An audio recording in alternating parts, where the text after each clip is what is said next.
ආයුබෝවන් සියලු දෙනාටම අද වීඩියෝ එකකින් මම කතා කරන්න බලාපොරොත්තු වෙන්නේ ඉලෙක්ට්‍රික් වෙහිකල් එකක්. ඒ කියන්නේ USD ඉලෙක්ට්‍රික් වෙහිකල් එක අපි මිලදී ගන්න යද්දී සැලකිලිමත් විය යුතු කරුණු.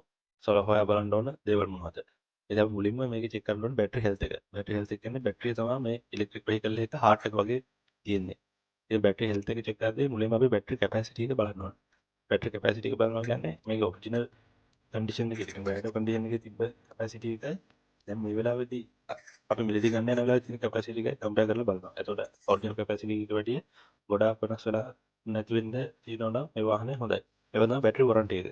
මේ මැනුෆැක්චරර්ස්ලා ඒ කියන්නේ BYD වාහන ගත්තොත් 8 year වොරන්ටි එකක් දෙනවා. එහෙම නැත්නම් කිලෝමීටර් 1,60,000 වොරන්ටි එකක් දෙනවා. ඉතින් මේ වොරන්ටි එකෙන් කොච්චර කාලයක් කොච්චර කිලෝමීටර් ගණනක් තාම ඉතුරු වෙලා තියෙනවා කියලා මේ බැටරි අපි චෙක් කරගන්න ඕනේ. ඒ අනිවාර්යයෙන්ම බැටරි වොරන්ටි එකක් තියෙන වාහනයක් ගන්න ඕනේ. ඒ වගේම ඩිග්‍රේඩේෂන් රේට් එක. ඩිග්‍රේඩේෂන් රේට් එක අපි බැටරි හෙල්ත් රිපෝට් එකක් අරන් චෙක් කරලා බලන්න ඕනේ. ඩිග්‍රේඩේෂන් රේට් එක කියන්නේ මේ බැටරි ෂෙයා වෙන ශීඝ්‍රතාවය. ඉතින් මේක සාමාන්‍ය සමහර ඉලෙක්ට්‍රික් වෙහිකල් වල ඩෑෂ්බෝඩ් එකේ මෙනු එකේ තියෙනවා. එතනින් අපිට මේ රිපෝට් එකක් අරන් චෙක් කරලා බලන්න පුළුවන් බැටරි ඩිග්‍රේඩේෂන් රේට් එක. බැටරි ගැන බලන්න තියෙන්නේ ඒ ටික. ඒ වගේම ඩ්‍රයිවිං රේන්ජ් එක. ඒ කියන්නේ අපි මේක චාර්ජ් එකක් කරාම එක චාර්ජ් එකක් කරගත්තාම බැටරිය කොච්චර කිලෝමීටර් ගණනක් යන්න පුළුවන්ද කියලා.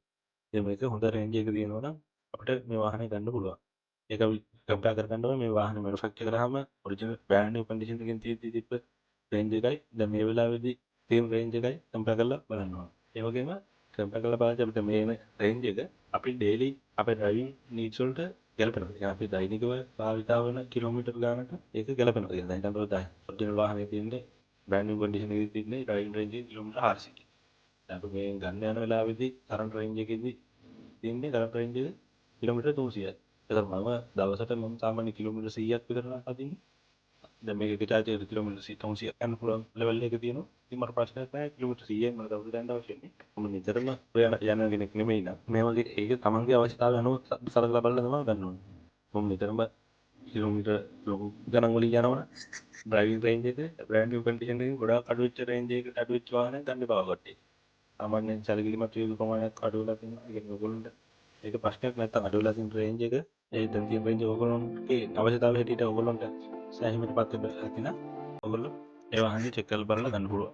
ඒ වගේම තමයි charging system සහ compatibility. charging system එක. එතකොට මේකේ තියෙන charging port type එක මොකක්ද කියලා චෙක් කරගන්න ඕනේ මේ වාහනේ. එතකොට මේ charging port type එක අපිට ඒ charge port එකට අදාළව charging station අපේ area එකේ තියෙනවද? අපේ ගෙදර charging එකක් හදා ගන්නවා නම් ගෙදර port එකක් තියෙනවා නම් ඒ port එකට ගැලපෙනවද? ඒ වගේ කරුණු පොඩ්ඩක් සලකලා බලන්න ඕනේ. ඒ වගේම charging speed එක. සාමාන්‍ය පරණ ටෙක්නොලොජි වාහන වල නම් ස්පීඩ් එක අඩුයි.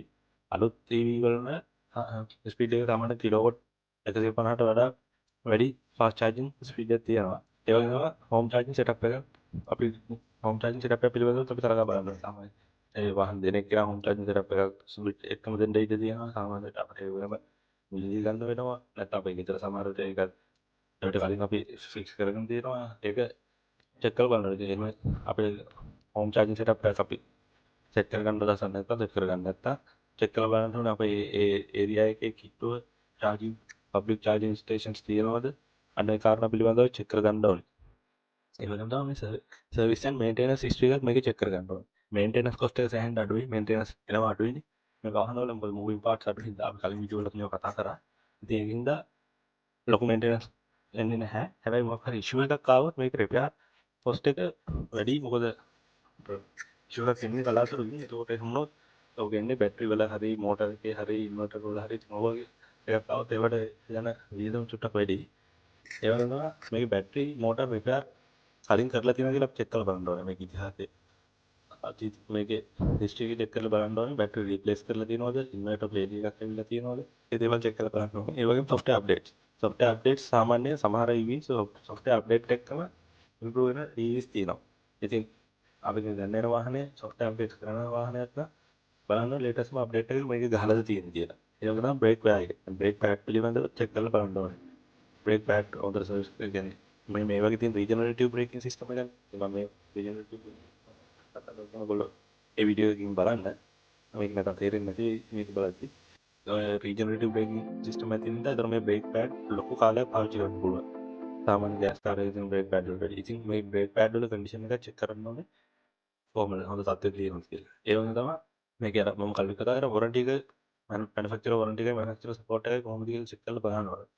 දැන් මේකේ වොරන්ටි එක වැලිඩ් වොරන්ටි එකක් තියෙන්න ඕනේ. එතකොට අපි අය ප්‍රීවියස් ෆෝනගේ ඩ්‍රයිවිං සහ චාර්ජිං හැබිට්ස් පිළිබඳව චෙක් කරලා බලන්න ඕනේ. කලින් මේක පාවිච්චි කරපු එක්කෙනා කොහොමද මේක ඩ්‍රයිව් කරලා තියෙන්නේ, එයා චාර්ජ් කරලා තියෙන්නේ කොහොමද කියලා එයා ඉන්නවනම් එයාගෙන් හරි සෙලර් කෙනෙක් ඉන්නවනම් සෙලර්ගෙන් හරි අහලා දැනගන්න ඕනේ අපි. ඒතකොට අහලා දැනගන්න ඕනේ කියන්නේ අපි මෙයාලා නිතරම වගේ කොච්චර ෆ්‍රීකවන්ට්ලි එකකින්ද මේ DC ෆාස්ට් චාර්ජින් කරලා තියෙන්නේ. ෆාස්ට් චාර්ජින් යූස් කරලා තියෙන්නේ කොච්චර සංඛ්‍යාතකින් වගේද කියලා අපි චෙක් කරලා බලන්න ඕනේ. නිතරම මෙයා ෆාස්ට් චාර්ජින් කරලා තියෙනවා නම් මේක බැටරි ඩිග්‍රේඩේෂන් එක බලපානවා. හරිද? ඔයගොල්ලෝ චෙක් කරලා බලලා ගන්න. ඒ වගේම තමයි මේ බැටරිය ෆුලි චාර්ජ් කරලායි ෆුලි ඩිස්චාර්ජ් කරලායි තියෙන කොච්චර ප්‍රමාණයක් වගේද සාමාන්‍යයෙන්. සතියකට කීපාරක් වගේ මම ෆුල් චාර්ජ් කරනවද? සතියකට කීපාරක් මේක 100 බිඳුවර වෙනකන් චාර්ජ් ඩිස්චාර්ජ් කරනවද? එහෙම නැත්නම් මෙයා අපි කලින් කතා කරා වගේ හරි ප්‍රැක්ටිස් එකේ යනවද? 120 180 අතර රේන්ජ් එකේ තමයි බැටරි තියාගෙන යන්නේ. අනේ ප්‍රැක්ටිස් එක ගැන අහලා බලන්න. මෙයා නිතරම 100ටයි 100 බිඳුවටයි ඒ රේන්ජ් එකේ ඒ චාර්ජ් 100 චාර්ජ් කරලා 100 බිඳුවට ඩිස්චාර්ජ් කරලා යූස් කරනවා නම් ඉතින් මේකේ බැටරි ලයිෆ් ස්පෑන් එක ෂෝට් වෙනවා. ඉතින් ඒක චෙක් කරලා බලන්න ඒක කොහොමද පාවිච්චි කරලා තියෙන්නේ කියලා. ඒ වගේම තමයි යූස් කරලා තියෙන ටෙම්පරේචර් කන්ඩිෂන් එක. ඒ කියන්නේ වෙදර් කන්ඩිෂන් එක සමහරට හිම වැටෙන පළාතකද මේ වාහනේ පාවිච්චි කරලා තියෙන්නේ. කාන්තාර පරිසරයකද මේ වාහනේ පාවිච්චි කරලා තියෙන්නේ. ඉතින් මේ ටෙම්පරේචර් එකත් එක්කත් මේ බැටරි එකේ පර්ෆෝමන්ස් වෙනස් වෙනවා. ඉතින් ලංකාවේ පාවිච්චි කරන වාහනයක් නම් ලොකු ප්‍රශ්නයක් වෙන්නේ නැහැ. මොකද ලංකාවේ හිම වැටෙන ප්‍රදේශයක් නැහැ. ලංකාවේ කාන්තාර ප්‍රදේශයක් නැහැ. ඒ හින්දා ලංකාවේ වාහනයක් ලංකාවේ කෙනෙක්ගේ වාහනයක් මිලදී ගන්න ප්‍රශ්නයක් නැහැ. පිටරට ඔය කෙනෙක් ඔය වගේ දෙයක් කරන් යනවා නම් තමයි ඔයාලට සලකලා බලන්න වෙන්නේ. මේ අපේ තියෙන කාලක දේශීය තත්ත්වෙත් එක්ක නම් ලොකු ප්‍රශ්නයක් වෙන්නේ නැහැ ඒක. මෙන්න මේ කාරණා ටික චෙක් කරලා බලලා ඔයගොල්ලෝ ඊට පස්සේ ටෙස්ට් ඩ්‍රයිව් එක ගිහින් බලන්න. ටෙස්ට් රන් එකක් ගිහින් බලන්න. ඒතර මේ ටෙස්ට් රන් එකේදී චෙක් කර ගන්න ඕන හොඳ ඇක්සලරේෂන් එක. හොඳ ඇක්සලරේෂන් එකක් තියෙනවද? රීජනරේටිව් බ්‍රේකින් කොහොමද වැඩ කරන්නේ? සහ එනර්ජි එෆිෂියන්සි එක කොහොමද? ඔන්න ඔය ටික ටෙස්ට් ඩ්‍රයිව් එකේදී ඔයගොල්ලෝ චෙක් කරගන්න පුළුවන් ඔයගොල්ලන්ට. ඉතින් අපි මෙන්න මේ ටික තමයි බලන්න ඕනේ වාහනයක් යූස්ඩ් ඉලෙක්ට්‍රික් වෙහිකල් එකක් මිලදී ගද්දි. ඉතින් මේකේ සාරාංශයක් විදිහට මම කිව්වොත් මේ බැටරි හෙල්ත් එක 180ට වඩා වැඩි නම් අපේ මේ වාහනේ ඔරිජිනල් කැපැසිටි ඒ වාහනේ ගන්න හොඳයි. ඒ වගේම වැලිඩ් බැටරි වොරන්ටි එකක් තියෙනවා මේ වාහනේ ගන්න වෙලාවට අපිට. ඒ වගේම තමයි අපේ දෛනික යූස් වෙන කිලෝමීටර්ස් ගානට ෆිට වෙන්න ඕනේ. නැත්නම් ඊට වඩා වැඩි වෙන්න ඕනේ මේකේ බැටරි රේන්ජ් එක. ඒ වගේම තමයි චාර්ජින් ඇක්සස් තියෙන්න ඕනේ. හෝම් හරි පබ්ලික් චාර්ජින් හරි හොඳට චාර්ජින් ඇක්සස් තියෙන්න ඕනේ මේ වාහනේ අපිට රීචාර්ජ් කරගන්න. ඉතින් ඔය කාරණා හතර ෆුල්ෆිල් වෙනවා නම් අපිට ඒකත් එක්ක ටෙස්ට් රන් එකක් දෙනොත් ඕකේන මේ වාහනේ ගන්න පුළුවන් අපිට ප්‍රශ්නයක් නැහැ. ඔයගොල්ලෝ බය වෙන්න එපා. වෙහිකල් එක අමාරුවෙන් ආයුරු වෙහිකල් එකත් බය වෙන්න පුළුවන්. මොකද ඒ ගැන අපි වයින්ඩ් කරන්න දන්නේ නැති හින්දා මෙන්න මේ ඔයගොල්ලෝ බය වෙන්න එපා. මේ සාධක ටික තියෙනවා ටික චෙක් කරලා බලන්න. ඉතින් ඒකත් එක්කම සාමාන්‍ය නෝමල් වාහනයක් ගන්න ඇති බලන වටේ භෞතික දේවල් චෙක් කරලා බලන්න. ඉතින් බොඩි එක හොඳ තත්ත්වෙන් තියෙනවද පේන්ට් කරලාද සාමාන්‍ය නෝමල් අපි වාහනයක් ගන්න ගියාම වටේම බලන ඒ ටික චෙක් කරලා ඒ ටික බලා ගන්න. ඊට අමතරව ස්පෙෂලි බැටරි ඉලෙක්ට්‍රික් වෙහිකල් එකක චෙක් කර ගන්න ඕන මෙන්න මේ ටික තමයි මම කතා කරේ. ඉතින් ඒ ඩිග්‍රේඩේෂන් එක බැටරි හෙල්ත් එක 70ට වැඩි අඩු වුණා. සහ චාර්ජින් සපෝට් එක අඩුයි. ඒ කියන්නේ ස්ලෝ චාර්ජින් ස්පීඩ් එකක් නම් තියෙන්නේ මේ අපි ගන්න යන වාහනේ. ඒ වගේම මේජර් ඉෂුස් ඇවිල්ලා තියෙනවා නම් බැටරි වලයි බැටරි හරි මෝටර එකේ මේජර් ඉෂුස් රිපෝට් කරලා ඉවිල්ලා තියෙනවා. මේකේ හිස්ටරි එකේ රිපෙයාර් හිස්ටරි එකේ. ඉතින් මෙන්න මේ වගේ දේවල් තිබ්බොත් ඒ වාහනේ ගන්න එපා. ඔයගොල්ලෝ අර මම උඩ කතා කරා මේ සාරාංශයක් විදිහට කතා කරේ මේ ටික ඒක අපි ෆුල්ෆිල් වෙනවා. ඒ වාහන ඔයගොල්ලන්ට බය නැතුව ගන්න පුළුවන්. කාරණා ටික සම්බන්ධව ඔයගොල්ලන්ට පැහැදිලි අවබෝධයක් එන්නේදී.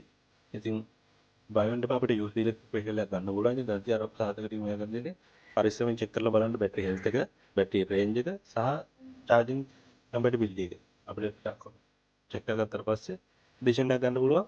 අපිට ඒක චෙක් කරලා බලන්න බැටරි රිපෝට් එකක් උත්තරක එඩිට් කරලා අපිට ඩිසිෂන් එකක් ගන්න පුළුවන් වාහනේ ගන්නවද නැති කියලා. ඉතින් ඔයගොල්ලෝ බය වෙන්න එපා. මාත් එක්කම එකතු වෙලා ඉන්න. ඔයගොල්ලෝ දන්නේ නැති දේවල් තියෙනවා නම් කමෙන්ට් සෙක්ෂන් එකේ දාන්න. ඔයගොල්ලොන්ට මම දන්න හැමදේම මම කියලා දෙනවා. ඉලෙක්ට්‍රික් වෙහිකල් එකක් කොහොමද අපි පාවිච්චි කරගන්නේ සහ ඉලෙක්ට්‍රික් වෙහිකල් පිළිබඳව ඔයගොල්ලොන්ට ලොකු එක්ස්පීරියන්ස් එකක් නැති නිසා ගොඩක් අයට තාම මේක දියුණු වෙන්නේ පවතින්නේ ලෝකේ ලංකාවටත් ඇහෙන්න ඉලෙක්ට්‍රික් වෙහිකල්ස් දැන් එනවා. ඉතින් අපි ඉස්සරහට මේක ගැන දිගටම කතා කරමු. ඔයගොල්ලෝ මාත් එක්ක මුකුත් වෙලා ඉන්න. ඉතින් මාව සබ්ස්ක්‍රයිබ් කරලා නැත්නම් සබ්ස්ක්‍රයිබ් කරන්න. ඉස්සරහට අපි අලුත් වීඩියෝ එකකින් හම්බෙමු. ආයිබෝවන්.